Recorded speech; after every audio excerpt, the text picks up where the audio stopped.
প্রত্যেক সালাতে আমরা আল্লাহর কাছে বলি আল্লাহ ইহদিনাস সিরাতাল মুস্তাকিম। এটা কিন্তু অনেক বড় দোয়া।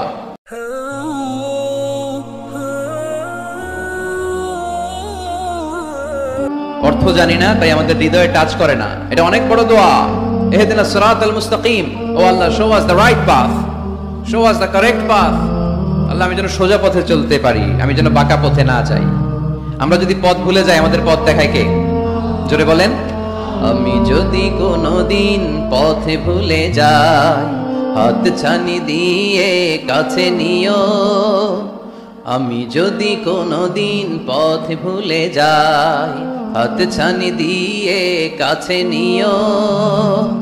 মমতার বন্ধনে আমায় বেঁধে সব ভুল ক্ষমা করে দিও।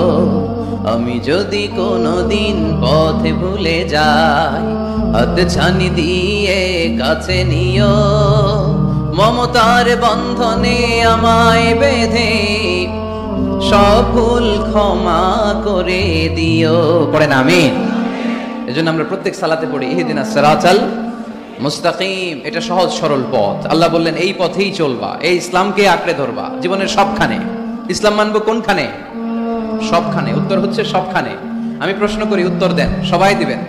দাঁড়িয়ে যারা আছেন তারাও উত্তর দিবেন। ইসলাম মানবো কোনখানে? সবাই উত্তর দিছেন। আপনাদের কষ্ট হচ্ছে বোধহয় না? তো কথা বলেন না কেন? উত্তর দেন। ইসলাম মানবো কোনখানে? আরো জোরে, কোনখানে? এইভাবে আওয়াজ করতে হবে। ইসলাম মানবো কতক্ষণ? বসো বসো। চেহারা যদি দেখা নাও যায়, আমার আওয়াজ তো শোনা যায়, তাই না? আওয়াজই শুনতে হবে আজকে। চেহারা আর কয়জনে দেখতে পারবে? দূরে যারা আছে এরা তো দেখে না। অডিও শুনবা, অডিও, ভিডিও হবে না, অডিও শোনো। জাস্ট কানটা খাড়া করে খরগোশের মতো শুনতে থাকো। পারা যাবে তো? আচ্ছা, ইসলাম মানবো কোনখানে? ইসলাম মানবো কতক্ষণ? দেহে প্রাণ আছে যতক্ষণ। এগুলো মনে থাকবে আপনাদের। This is my humble message to you. আমি প্রতি বছর মালয়েশিয়া থেকে অনেক কষ্ট করে দেশে আসি আপনাদেরকে কিছু মেসেজ পৌঁছানোর জন্য। এগুলো আপনাদেরকে মুখস্থ করতে হবে, হজম করতে হবে, দেন ফ্যামিলিতে, সমাজে বাস্তবায়ন করতে হবে। তা না হলে পরিবর্তন আসবে না। আমরা পরিবর্তন চাই। We need change, we have to change, we like change. আমরা এই গুণে ধরা সমাজকে কোরআন দিয়ে পরিবর্তন করে দিতে চাই। আমরা বিপ্লবের অংশীদার হতে চাই। আমরা অনাচার মুক্ত সুন্দর সমাজ চাই। সেজন্য এই কথাগুলি, মেসেজগুলো ধারণ করতে হবে, বলতে হবে, শেয়ার করতে হবে। বলতে হবে, শেয়ার করতে হবে, হজম করতে হবে, জীবনে আমল করতে হবে। ঠিক কি না? এবার উত্তর দেন, ইসলাম মানবো কোনখানে? মনে থাকবে? আজকে যে স্ত্রীরা জিজ্ঞেস করবেন, মাহফিল শেষে বউরে যে সালাম দিবেন, দিবেন তো? সবাই দিবেন? বাচ্চারাও তাই দিব। পাগলেই গেছে বলবে। সালাম দিয়ে বলবা, বউ ইসলাম মানবা কোনখানে? স্ত্রী কি বলবে? সবখানে। ভাবি যারা শুনতেছেন প্যান্ডেলে, আপনারাও জিজ্ঞেস করবেন জামাইকে, ইসলাম মানবা কোনখানে? আপনারা উত্তরে কি বলবেন? সবখানে। পারা যাবে তো? তো এইভাবে এই মেসেজগুলো ধারণ করতে হবে, লালন করতে হবে। এবং কোন জায়গায় ভুল করতে চাইলেই আল্লাহর ভয়ে থেমে যেতে হবে। অন্যায় করা যাবে না, কারণ আমি ওয়াদা দিয়েছি। ইসলাম মানবো কোনখানে? না শুধু মসজিদে, মাদ্রাসায়, মাহফিলে, কোনখানে? মনে থাকবে মুসলমান। ইসলাম মানবো কতক্ষণ? পেটে ব্যথা যতক্ষণ। যতক্ষণ পেটে ব্যথা তখন আল্লাহরে ডাকে। পেট ব্যথা নাই, আল্লাহ নাই, এরকম ডাকাইতাছে না? নাই না। সুস্থ অবস্থায়ও ইসলাম মানবো, সুস্থ অবস্থায়ও, দুঃখের দিনেও মানবো, সুখের দিনেও। তাহলে আওয়াজ করে বলেন, ইসলাম মানবো কতক্ষণ? দেহে প্রাণ থাকে যতক্ষণ। ঠিক কিনা? মনে থাকবে খুলনার ছেলেরা। এজন্য রাব্বুল আলামিন বলেন, ومن يبتغي غير الإسلام دينا فلن يقبل منه وهو في الآخرة من الخاسرين। ইসলাম ছাড়া অন্য কোথাও যে শান্তি তালাশ করে, ইসলাম ছাড়া অন্য কোন ধর্ম যে তালাশ করে, তার কোনো কিছুই আল্লাহ কবুল করবে না। আর আখিরাতে লোকটা হবে হায় হায় কোম্পানির ম্যানেজার। কি কোম্পানির?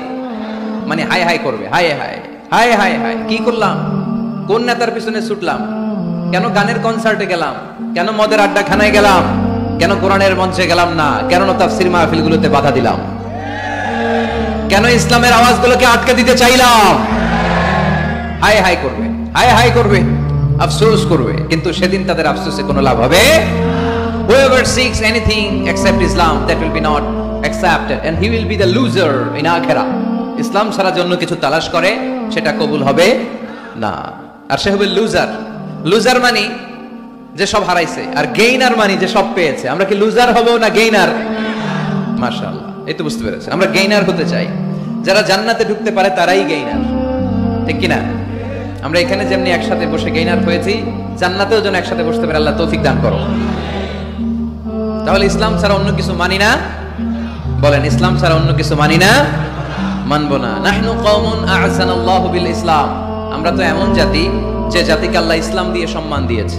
ফাইন ইবতাগাইনাল ইজ্জাতা বিগাইরিহি আযাল্লানাল্লাহ, ইসলাম ছাড়া অন্য কোথাও যদি আমরা সম্মান তালাশ করি, আমাদেরকে অপমান করবে কে? আমাদের সম্মান তাহলে কোন জায়গায়? ইসলামে। বুক ফুলিয়ে সব জায়গায় বলা যাবে আমি মুসলমান। পৃথিবীর যেই দেশেই যান, যে কোনো জায়গায় দাঁড়ান না কেন, বুক ফুলিয়ে বলতে হবে I M A Muslim, I proud of it, আমি মুসলমান, আমার ধর্মের নাম কি? ইসলাম। এটা সাহসিকতার সাথে বলতে হবে। এবং আল্লাহ বললেন ইসলামকে তোমাদের ধর্ম বানিয়ে আমি আল্লাহ খুশি, ইসলামকে আমি সব নবীদের ধর্ম বানিয়ে খুশি। সুবহানাল্লাহ পড়েন। আমাদের ধর্মের নামই ইসলাম, বিষয়টা কি এমন না? সব নবীর ধর্মের নামই ছিল। আদম আলাইহিস সালামের ধর্মের নাম, মুসা আলাইহিস সালামের, ঈসা আলাইহিস সালামের, মুহাম্মদ সাল্লাল্লাহু আলাইহি সাল্লামের। তার প্রমাণ আল্লাহর কোরআন। রব্বুল আলামিন বলেন মা কানা ইব্রাহিমু ইয়াহুদিয়াও ওয়ালা নাসরানিয়াও ওয়ালাকিন কানা হানিফাম মুসলিমা। আমার ইব্রাহিম ইহুদি ছিল না, নাসারা ছিল না, আমার ইব্রাহিম ছিল পাক্কা মুসলমান। সুবহানাল্লাহ পড়েন। ইব্রাহিম আলাইহিস সালাম কি ছিল? পাক্কা মুসলমান। তো ওনার ধর্মের নাম যদি ইসলাম না হতো, উনি মুসলমান হইতে পারতেন? জোরে বলেন। তার মানে সব নবীদের ধর্মের নাম কি? ইসলাম। কিন্তু মজার ব্যাপার হলো কোন নবীর সময়কালে আল্লাহ তাআলা ইসলামকে পরিপূর্ণ করেন নাই, করেছেন আমাদের নবীর সময়ে। পড়েন সুবহানাল্লাহ। দিনটা ছিল জুমাবার, আরাফার ময়দান। বিশ্বনবী ভাষণ দিচ্ছেন, ইন দ্য মিন টাইম আল্লাহ তাআলা কালামুল্লাহ মাজিদের আয়াত নাযিল করলেন। আল ইয়াউমা আকমালতু লাকুম দীনাকুম ওয়া আতমামতু আলাইকুম নি'মাতি ওয়া রাদিতু লাকুমুল ইসলাম দীনা। আজ আমি তোমাদের নিয়ামতকে পরিপূর্ণ করলাম, ইসলামকে পরিপূর্ণ করে দিলাম, কমপ্লিট করে দিলাম। ইসলামকে তোমাদের ধর্ম হিসেবে নির্ধারণ করে আমি আল্লাহ খুশি হয়ে গেলাম। সুবহানাল্লাহ পড়ে। ইসলামকে আমাদের ধর্ম বানিয়ে খুশি কে? কিন্তু আমরা তো খুশি না। আমরা খুশি? কথা বলেন। আপনারা যে খুশি এটাও জোরে কইতে পারলেন না। ইসলামকে ধর্ম হিসেবে পেয়ে আমরা খুশি না বেজার? কষ্ট হচ্ছে রেসপন্স করতে, বুঝতে পারছি। খুলনাবাসীর গলায় জোর কম। ইসলাম পেয়ে খুশি না বেজার? তো এই আওয়াজটা এতক্ষণ ছিল কই?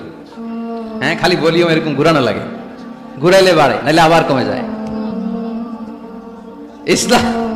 ইসলাম পেয়ে আমরা খুশি না বেজার? আমরা খুশি। প্রত্যেক নামাজ শেষে কিন্তু এই ঘোষণাটা দেই, অর্থ বুঝি না তাই বুঝতে পারি না। আমরা বলি প্রত্যেক নামাজের পরে রাদিতু বিল্লাহি রাব্বা ওয়া বিল ইসলামি দীনা ওয়া বি মুহাম্মাদিন রাসূলা। আল্লাহ তোমারে রব হিসেবে পেয়ে আমরা খুশি, নবীকে আমাদের নবী হিসেবে পেয়ে খুশি, মুহাম্মদ সাল্লাল্লাহু আলাইহি ওয়াসাল্লামকে, আর ইসলামকে ধর্ম হিসেবে পেয়ে আমরা খুশি। চিল্লায় পড়েন সুবহানাল্লাহ। আল্লাহ নিজেই ঘোষণা দিয়েছেন তোমরা খুশি হও আর না হও, আমি ইসলামের বিজয়কে পৃথিবীতে প্রতিষ্ঠিত করে দেব।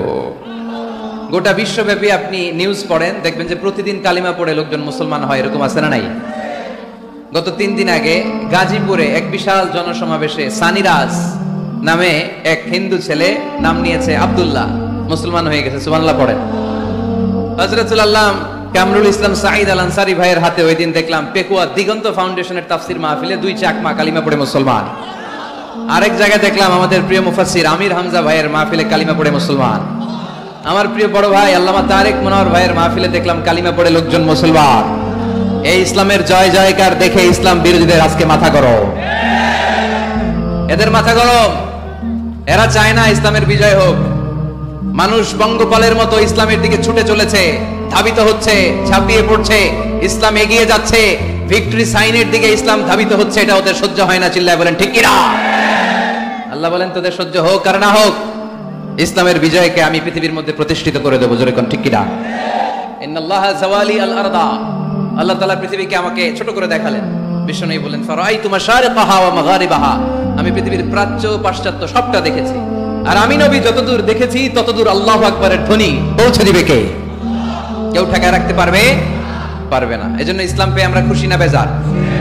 ইসলাম হচ্ছে সময়ের অপরিহার্য বাস্তবতা। আপনি যদি সমাধান চান জীবন সমস্যার, ইসলামের ভেতরে সমাধান আছে না নাই?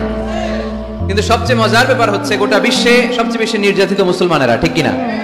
কাশ্মীরে মাইর খায় কে?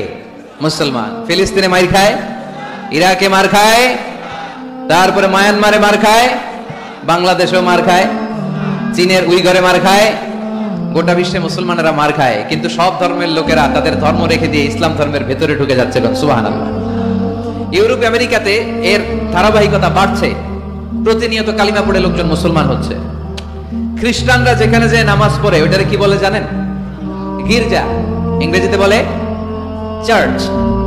এই ইউরোপ আমেরিকাতে ওরা ওদের চার্চ বা গির্জাগুলো বিক্রি করে দিচ্ছে। এর কারণ মাসেও একজন আসে না, কথা কয় না। আমরা 5 ওয়াক্ত পড়ি, 3 ওয়াক্ত পড়ি, 2 ওয়াক্ত পড়ি, সপ্তাহে তো হাজিরা দেই, কথা বলেন। কি বার? এই শুক্রবার বা জুমাবারে হাজিরাটা তো দেই। ওদের মাসের পর মাস যায়, কোনো মুসল্লি নাই। খালি ফাদাররা বসে বসে ওখানে পড়তেছে help us Jesus the son of God, ও গডের ছেলে ঈসা আম করে বাঁচাও, ও গডের পোলা ঈসা আম করে বাঁচাও, এই জিকির করতে থাকে। মাগার কোন খ্রিস্টান ওদের ইবাদত গাহে ঢুকে